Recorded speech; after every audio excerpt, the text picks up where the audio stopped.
हजारीबाग के चरहई थाना क्षेत्र में सीसीएल की तापीन नॉर्थ परियोजना को उग्रवादियों ने बनाया निशाना। शनिवार देर रात टीपीसी उग्रवादी गुट ने आरकेएस आउटसोर्सिंग कंपनी की मशीनों में पेट्रोल डीजल उड़ेलकर आग लगा दी।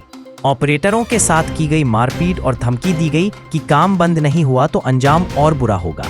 मौके पर छोड़े गए पोस्टर में संगठन ने कंपनी को सीधी चेतावनी दी है। घटना के बाद इलाके में दहशत का माहौल है। झारखंड के पूर्व मुख्यमंत्री चंपाई सोरेन को पुलिस ने उनके सरकारी आवास में नजरबंद कर दिया। वे रांची के नगरी इलाके में जमीन विवाद को लेकर हल चलाने जा रहे थे, जहां हजारों किसानों के जुटने की संभावना थी। प्रशासन ने माहौल बिगड़ने की आशंका जताते हुए कार्रवाई की। चंपाई सोरेन ने सोशल मीडिया पर आरोप लगाया कि सरकार आदिवासी किसानों की आवाज दबा रही है। उन्होंने लिखा, नगरी का किसान आंदोलन सफल रहा, भले ही हमें रोका गया। शहर थाना पुलिस ने ब्राउन शुगर तस्करी के खिलाफ बड़ी कार्रवाई करते हुए 2 युवकों को गिरफ्तार किया। सद्दीक चौक के पास हुई इस छापेमारी में 16 ग्राम ब्राउन शुगर, 2 मोबाइल और 1 बाइक जब्त की गई। गिरफ्तार युवकों की पहचान राकेश कुमार उर्फ नेपाली और राहुल कुमार के रूप में हुई है।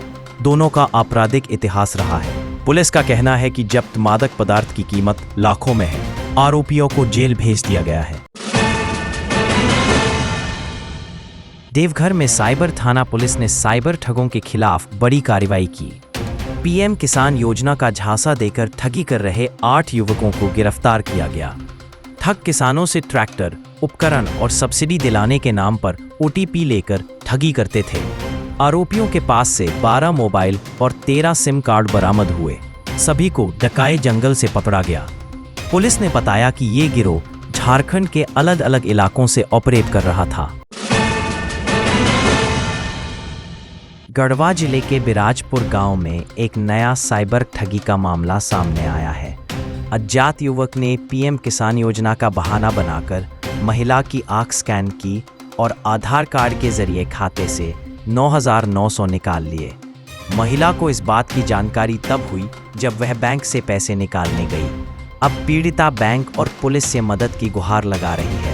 पुलिस ने ग्रामीणों को सतर्क रहने और अनजान लोगों से दूरी बनाए रखने की सलाह दी है।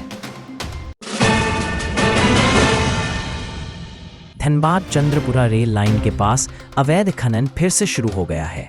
अग्नि प्रभावित क्षेत्र में सिर्फ 150 फीट दूर एक नया कोयले का मुहाना खोला गया। इससे रेल लाइन पर खतरा मंडरा रहा है। रेलवे इंजीनियरों और आरपीएफ की टीम ने मौके पर पहुंचकर बीसीसीएल को मुहाना तत्काल बंद करने का आदेश दिया है। आंदोलनकारियों ने चेताया है कि अगर जल्द कार्रवाई नहीं हुई तो रेल सेवा स्थायी रूप से बंद हो सकती है। ऑपरेशन AAHT के तहत हटिया रेलवे स्टेशन से मानव तस्करी की कोशिश नाकाम की गई। आरोपी अमर पासवान बेंगलुरु में नौकरी दिलाने का झांसा देकर 2 नाबालिग लड़कियों को ले जा रहा था। आरपीएफ और AHTU की टीम ने मौके पर कार्रवाई कर आरोपी को गिरफ्तार किया और लड़कियों को प्रीमाश्रय भेजा। आरोपी से मोबाइल, टिकट और दस्तावेज बरामद हुए हैं। पूछताछ जारी है। गिरिडीह के डांडीडीह में गुड्डू खान के गोदाम से भारी मात्रा में चोरी का रेलवे लोहा बरामद हुआ है। आरपीएफ और जिला पुलिस की संयुक्त छापेमारी में रेलवे पटरी समेत कई सामान मिले। छापेमारी रात भर चली और जब्त सामान को आरपीएफ अपने साथ ले गई।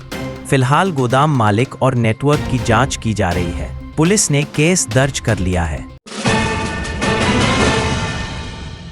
गोड्डा पहुंचे राष्ट्रीय अनुसूचित जनजाति आयोग की सदस्य आशा लकड़ा ने सूर्या हांसदा एनकाउंटर स्थल का निरीक्षण किया। टीम ने परिजनों से मुलाकात कर पूरी घटना की जानकारी ली और कहा कि फिलहाल तथ्यों को इकट्ठा किया जा रहा है। आयोग प्रशासन के साथ बैठक करेगा और संवैधानिक शक्तियों का प्रयोग उचित समय पर किया जाएगा। मीडिया से बात करते हुए उन्होंने निष्कर्ष पर पहुंचने से पहले पूरी जांच की बात कही। 130वें संविधान संशोधन विधेयक को लेकर झारखंड मुक्ति मोर्चा ने गोड्डा में जोरदार प्रदर्शन किया।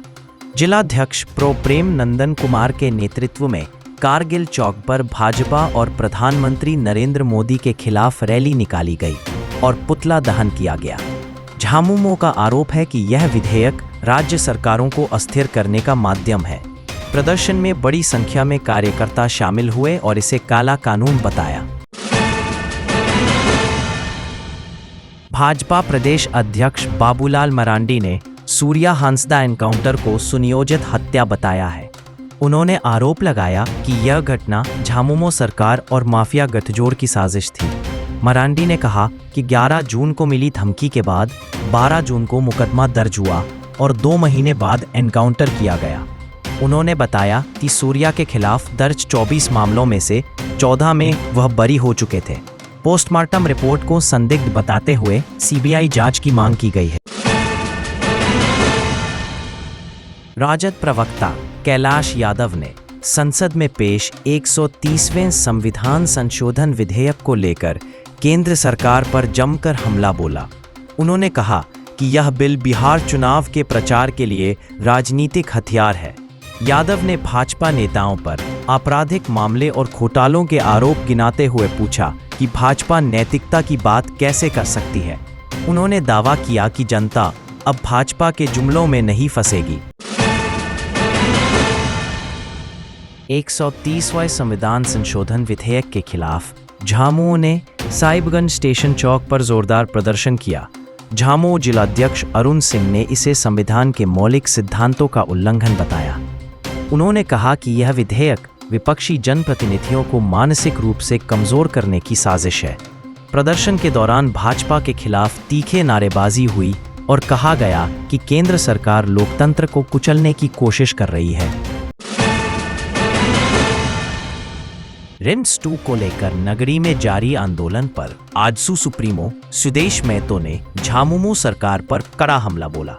उन्होंने कहा कि किसानों पर लाठीचार्ज और चंपई सोरेन की नजरबंदी गुरुजी की सोच के खिलाफ है।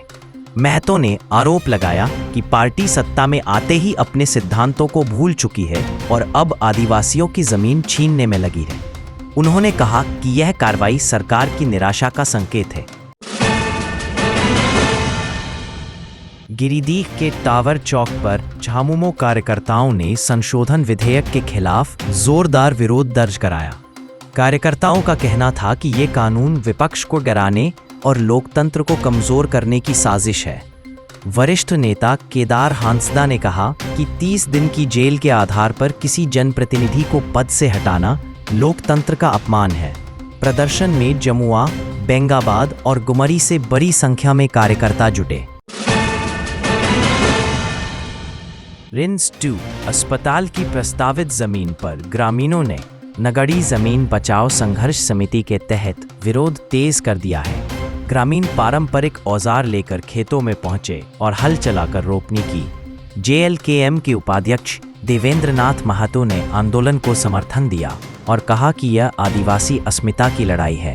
ग्रामीणों का आरोप है कि सरकार जबरन जमीन छीनना चाहती है, जबकि यह रईतों की जीविका का साधन है। रिम्स 2 की जमीन पर जारी हल जोतो रोपा रोपो कार्यक्रम में पुलिस और ग्रामीण आमने सामने आ गए। हजारों की संख्या में पहुंचे लोग धान रोपनी करते रहे, जबकि पुलिस आंसू गैस के गोले दागती रही। चंपई सोरेन को सुबह से ही उनके घर में नजरबंद कर दिया गया। वहीं भाजपा नेता बाबूलाल सोरेन को तमाड़ में डिटेन किया गया। सरकार के खिलाफ गुस्सा और आंदोलन दोनों लगातार तेज हो रहे हैं। सिसई थाना क्षेत्र में दाढ़ा छारदा सड़क पर बना पुल भारी बारिश में टूट गया। पहले से ही कमजोर हो चुके पुल का इस्तेमाल लोग पैदल और साइकिल से कर रहे थे। अब वह पूरी तरह ध्वस्त हो गया है, जिससे कई गांवों का संपर्क कट गया है। स्थानीय लोगों ने नया पुल बनाने की मांग की है। डीसी प्रेरणा दीक्षित ने जांच का आदेश दिया है और लोगों से सतर्क रहने की अपील की है। JSSC द्वारा घोषित 2742 शिक्षकों की नियुक्ति प्रक्रिया पर फिलहाल ब्रेक लग गया है। शिक्षा विभाग ने सभी जिलों से अभ्यर्थियों की सूची वापस मंगा ली है। वजह परिणाम की पारदर्शिता को लेकर उठे सवाल। विज्ञान, गणित और भाषा विषयों के लिए हुई काउंसलिंग अब रोक दी गई है। JSSC अब रिजल्ट की दोबारा समीक्षा करेगा। राज्य में पहले से ही शिक्षक की भारी कमी है। ऐसे में अभ्यर्थी अब फिर से इंतजार में है। रांची के नगरी में हल जोतो रोपा रोपो कार्यक्रम को लेकर पुलिस ने कार्रवाई तेज कर दी है। पूर्व मुख्यमंत्री चंपई सोरेन को हाउस अरेस्ट किया गया। वहीं भाजपा नेता बाबूलाल सोरेन और अन्य नेताओं को रास्ते में ही डिटेन किया गया। सरायकेला, जमशेदपुर और अन्य जिलों से आ रहे कार्यकर्ताओं को भी रोक लिया गया है। पुलिस की इस कार्रवाई से राज्य में राजनीतिक टकराव और बढ़ गया है। लोहरदगा जिले में लगातार बारिश से शंख और कोयल नदियां उफान पर हैं। शहर के कई इलाकों में जल जमाव हो गया है और घर दुकानों में पानी घुसने से लाखों का नुकसान हुआ है। न्यू रोड स्थित एक फर्नीचर दुकान का सारा सामान भीग गया है। किसान भी फसल बर्बादी से परेशान हैं। लोग मशीनों से पानी निकालने में जुटे हैं। विधायक डॉक्टर रामेश्वर उरांव ने विधानसभा में मुद्दा उठाने और सरकारी मुआवजे की मांग की है। रांची के 10 माइल चौक के पास शनिवार को चलते ऑटो पर पुराना आम का पेड़ गिर गया, जिससे 30 वर्षीय चालक अश्विन लकड़ा की मौके पर मौत हो गई। ऑटो में बैठे 3 सवारी सुरक्षित हैं। हादसे के वक्त बारिश और तेज हवाएं चल रही थीं। पुलिस ने शव को रिम्स भेजा और परिजनों को सौंपा। वन विभाग को सूखे व कमजोर पेड़ों की कटाई के निर्देश दिए गए हैं। ऐसी ही एक घटना में 2 दिन पहले 2 बाइक सवारों की भी मौत हो चुकी है। लोहरदगा के संत मेरी पब्लिक स्कूल पलमी की शिक्षिका कांति किरण किंडो पर यूकेजी के छात्र प्रिंस उरांव की बेरहमी से पिटाई का आरोप है। घटना 20 अगस्त की है, जब छात्र को कार्यालय में बुलाकर डंडे से मारा गया। पिटाई से उसका एक पैर और उंगली टूट गई। छात्र ने घर लौटकर परिजनों को जानकारी दी, जिसके बाद पिता ने पुलिस में शिकायत दर्ज कराई। पुलिस ने एफआईआर दर्ज कर जांच शुरू कर दी है। स्कूल प्रशासन ने आरोपों को खारिज किया है। रांची पुलिस ने अनगढ़ा थाना क्षेत्र में अवैध शराब फैक्ट्री पर छापा मारकर 5 शराब तस्करों को गिरफ्तार किया है। मौके से 350 बोतल विदेशी शराब, 25 लीटर स्प्रिट, नकली स्टिकर, झारखंड सरकार की मुहरें और उपकरण बरामद हुए हैं। आरोपी शराब बनाकर बिहार में सप्लाई करते थे। पुलिस को गुप्त सूचना के आधार पर यह सफलता मिली। पूछताछ में कुछ फरार आरोपियों की भी पहचान हुई है, जिनकी तलाश जारी है। झारखंड के स्वास्थ्य मंत्री डॉक्टर इरफान अंसारी ने बिहार की राजनीति को लेकर बड़ा बयान दिया है। उन्होंने कहा कि तेजस्वी यादव ही बिहार का भविष्य है और अंसारी समाज का वोट अब नहीं बंटेगा।